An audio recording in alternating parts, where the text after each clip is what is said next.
What's going on, you guys? This is part 4 of a 4-part series on how I won a classic challenge with Lava Loon. If you guys enjoy, please like and sub. Otherwise, we're going to get right into these matches. Alright, so going into this first match, we are versing someone named Diego.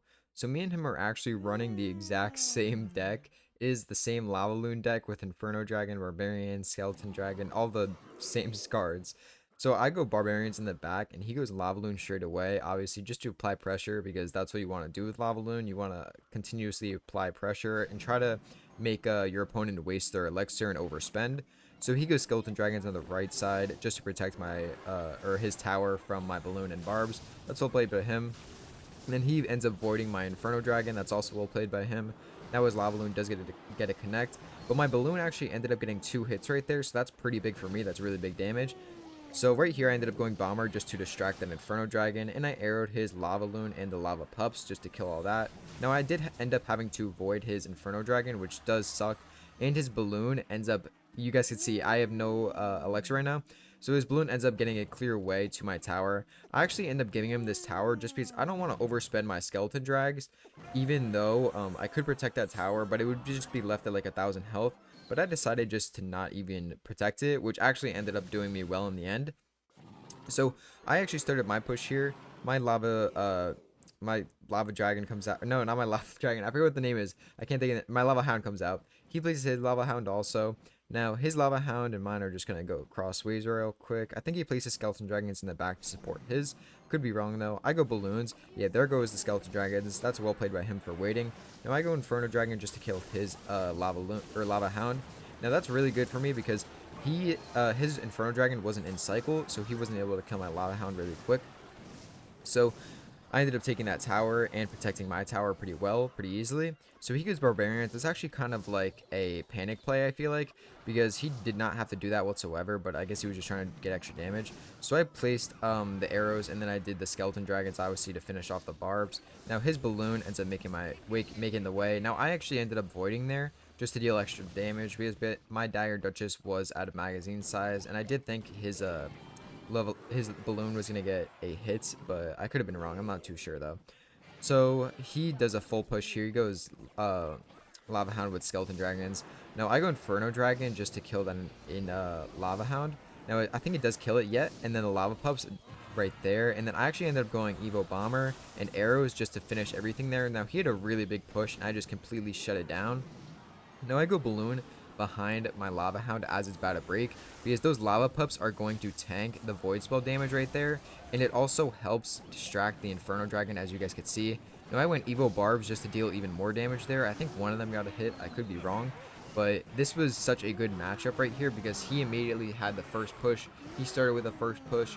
All he had to do was protect his tower really well, but he got too greedy with his pushes, so I ended up taking the match right there. Alright, so going into this next match, we are versing Whiplash. So in this match, this guy actually ran Mega Knight and Goblin Barrel. It's a little bit of an odd combo in my opinion, but you know what? People play what they want to play with, and I'm not going to judge. So he goes Valkyrie and Wall Breakers at the start. My Void is able to kill everything right there, but I did have to arrows just to ensure that the Wall Breakers didn't make their way, which did suck because obviously I did waste some elixir there, but it's okay. So his Goblin Barrel ends up getting 1 hit only, so that's perfectly fine by me since I did place the bomber right there.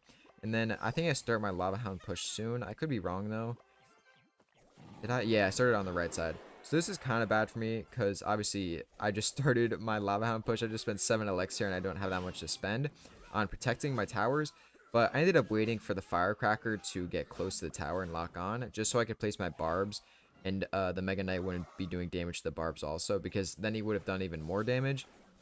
So that would have sucked even more. So what I did right there was actually the smartest play in my opinion. Now his witch actually doesn't end up dying, which really sucks right there. So I did have to end up using arrows, which was overspending a lot because it did put me around 0 elixir, but you know, it's alright. So he goes Ball Breakers, Goblin Barrel again.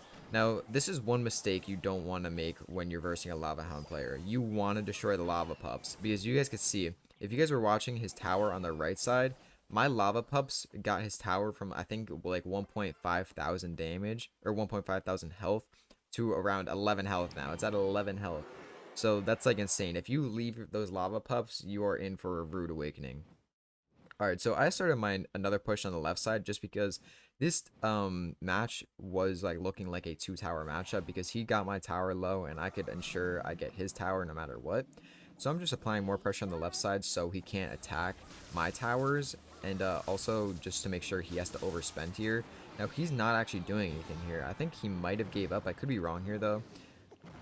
Am I wrong? No, I think he actually ended up giving up in this match, but I don't know. This is what you really want to do. Like, he kind of knew he was done near the end with the Lava Hound, because after I got that second push in with the Lava Hound, he was kind of just, he was probably thinking, like, I can't protect this. Like, he's just going to keep doing the same thing. So, I think he ended up giving me this match here. Yeah, he definitely did. I don't know why I say I think he did. So, after this match ends, we're going to go into the next one here. But once again, you really, really want to be applying pressure with Lava Hound, but also don't forget to protect too. Don't always be applying pressure if they're applying pressure. Alright, so this was my last match of the tournament, or of the Classic Challenge, and we were versing Deadpool. This was really, really scary for me because every time I got to the last point in the challenge, and I got to my last match, I was always on 12 wins and 2 losses, so if I lost one more, I would lose. And I maybe got to that point like 3 or 4 times, and it just, every single time I would lose to a Lava Hound deck. But now I know why, because Lava Hound decks are really overpowered in Classic Challenges, it seems. So it makes sense. So he obviously has a big push here, and he places the Phoenix and Night Witch behind the Giant. I get all of that rid of with the Bomber and the Barbarians. So this was really good for me just because my Barbarians fully counter his Giant if he places nothing behind to kill my Barbarians. And it will ensure that the Giant doesn't even get one hit. So it really does help having the Barbarians compared to something like Mini P.E.K.K.A. or Skeleton Army, where something could just get killed, or like Fisherman really far away or something like that. So he starts his push on the right with the Giant and the Night Witch, and then I have Lava Hound on the left, and then I immediately go Balloon because I know he doesn't have too much to spend here. Excuse me. So he goes Lava Hound just to kill, or he goes Phoenix to kill my Lava Hound. Let's well play by him, and then I go Inferno Dragon to kill his Giant. Now, that's really good for me, though he does zap it right there. Yeah, that does suck. Now, I saw well played, and I placed the Evo Barbs right there. The Evo Barbs are able to kill everything out and distract the bats, so that's perfect for me. But I would have liked to get less damage down on my tower, but I don't know, he did end up zapping my Inferno Dragon, so there wasn't much I could do there. So my Evo Barb ends up getting 2 hits on the right side, I believe. Yeah, oh, 3 hits, my bad. Because the Rage ended up making it hit so much faster right there, so that's really good. So he's starting another push. He goes Giant. He's going to go Night Witch again, I believe. Yeah, he goes Night Witch in the back. Now, I go Void on the Giant just to do extra damage, because I don't have Barbarians in cycle right now. Neither do I have Inferno Dragon, and I just needed to cycle stuff too. So I go Skeleton Dragons and Inferno Dragon because he wasn't able to use Void there. And then look, he uses Void and it doesn't fully kill my Inferno Dragon, even though it wouldn't have gotten him much value right there because his Dagger Duchess is going to kill it anyways. It still just really helped out, just keeping my Inferno Dragon alive.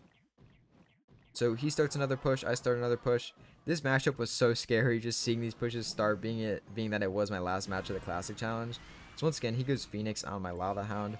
And then I believe I go, yeah, this was a big play. Thank God I had Evo Bomber. My Evo Bomber just kills everything right there, plus arrows. And then I ended up voiding just to finish everything off right there. And on the left side, he didn't protect it much. So my Balloon ends up getting a hit on the tower, and then the Lava Pup finishes it off.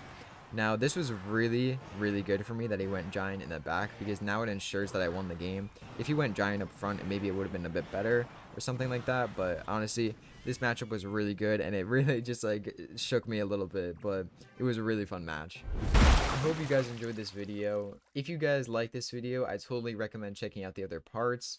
Otherwise, please like and sub if you did enjoy. And other than that, I hope you guys enjoyed, and have a great day, you guys.